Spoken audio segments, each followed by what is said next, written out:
Welcome to The Explainer. Today, we're jumping into a story that, on the surface, is about a family argument over a couple of old quilts. But it's so much more than that. We're talking about Alice Walker's everyday use, a story that really forces you to ask, what does it actually mean to honor your heritage? So let's just dive right in with a question, a pretty big one actually, that sits at the very heart of this story. What is it that makes something truly valuable? I mean, think about it. Is an object's worth all about the memories it holds, that sentimental value? Or is it about its status as a cultural artifact, something that needs to be preserved for its artistic or historical importance? This is the central conflict, the real tug of war we're going to see play out. Now, to really get a grip on this story's conflict, we first have to understand the world that shaped its author, the absolutely brilliant Alice Walker. Alice Walker's own life is just woven right into the fabric of this story. She grew up in Georgia, the daughter of sharecroppers, and get this, after an eye injury as a kid, she became more withdrawn and really threw herself into reading and writing. That's where she found her voice. Then she gets involved in the civil rights movement, putting her right on the front lines of a changing America. You can see how all these threads, her Southern roots, her love of writing, her activism, all come together when she publishes Everyday Use in 1973. And this story is set against a really important backdrop, the Black Pride movement. We're talking the late 60s, early 70s, a time when many African Americans were powerfully reconnecting with their African roots.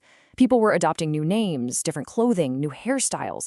It was all about celebrating and affirming a distinct cultural identity.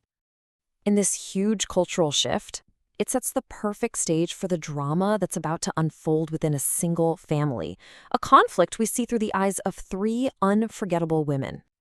Okay, so let's meet our main characters, because their worldviews are what drive everything. At the center, you've got Mama. She's our narrator, practical, grounded, salt of the earth. Then there's the older daughter, Dee. She's the one who's educated, confident, has been out in the world. And finally, there's Maggie. She's the shy, quiet younger sister who just lives her family's history. She doesn't need to put it on display. So the conflict really kicks off when Dee comes home for a visit. But this isn't just the simple family reunion. Nope. First off, she arrives with a new name, Wanjero, because she says the name Dee comes from her family's oppressors. And she's on a mission. She's basically treating her childhood home like a museum, hunting for these primitive artifacts from a past that, let's be honest, she couldn't wait to leave behind. Okay, this is where it all comes to a head.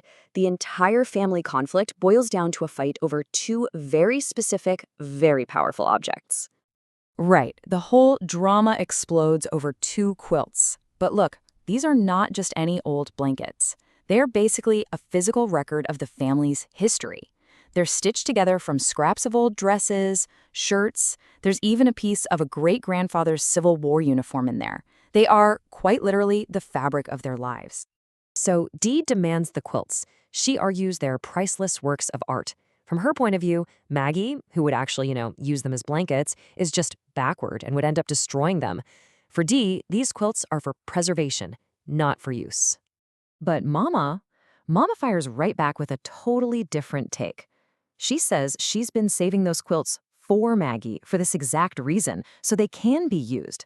For her, the real value, the real point of the quilts is in their use, not in being locked away somewhere. And this right here gets to the absolute heart of their disagreement. Dee's plan is to hang them on the wall, basically turning her heritage into a piece of decor. But the quilts were promised to Maggie for her marriage bed for everyday use. So what's the right answer here? Are they art to be hung on a wall, or are they a living, breathing part of the family? This whole argument forces Mama to make a really profound choice. And it's not just about who gets the quilts. It's about the true meaning of family history and heritage itself. So if you look up heritage in the dictionary, the definition is pretty simple, something that's passed down. But what this story does so brilliantly is force us to ask a much deeper question. What's the right way to honor that heritage? You've got these two totally different philosophies, right? On one hand, you have Dee, who sees heritage as static. It's something to be preserved, put on a shelf, and admired from a distance, like a museum piece. But for Mama and Maggie, heritage is a living, breathing thing. It's dynamic.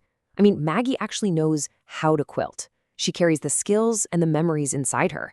The heritage isn't just in the object, It's in the act of making and using. And what happens next is this absolutely revolutionary moment for Mama. Think about it. She has spent her entire life kind of in awe of and often just giving into her educated, worldly daughter, Dee. But in this one moment, she snatches the quilts back and just drops them right into Maggie's lap. She's reclaiming her own understanding of her family's legacy. She's choosing that quiet, lived experience over its stylish, intellectual preservation. So why is it that this story, which is really just about a family argument written decades ago, why does it continue to hit so hard today? Well, a big part of its power comes from its raw authenticity. Alice Walker was drawing directly from her own life. Her mother was a quilter. She talks about remembering those afternoons, watching her mother and the other women in the neighborhood quilting and talking on the porch. For her, this tradition wasn't some abstract idea. It was a living memory of community, of creation. It was a heritage meant for, well, everyday use. And in the end, that's what the story does, right? It holds a mirror up to all of us. It makes us ask how we connect with our own past. Are we like tourists, just appreciating our culture from a distance? Or are we truly living it, making it part of our daily lives? It really boils down to this. Is your heritage a performance, or is it a practice? And that leaves us with a final thought, a question for our own lives. What traditions, what skills, what objects in your family aren't meant for a display case? What things are meant for everyday use? And maybe more importantly, how are you keeping them alive?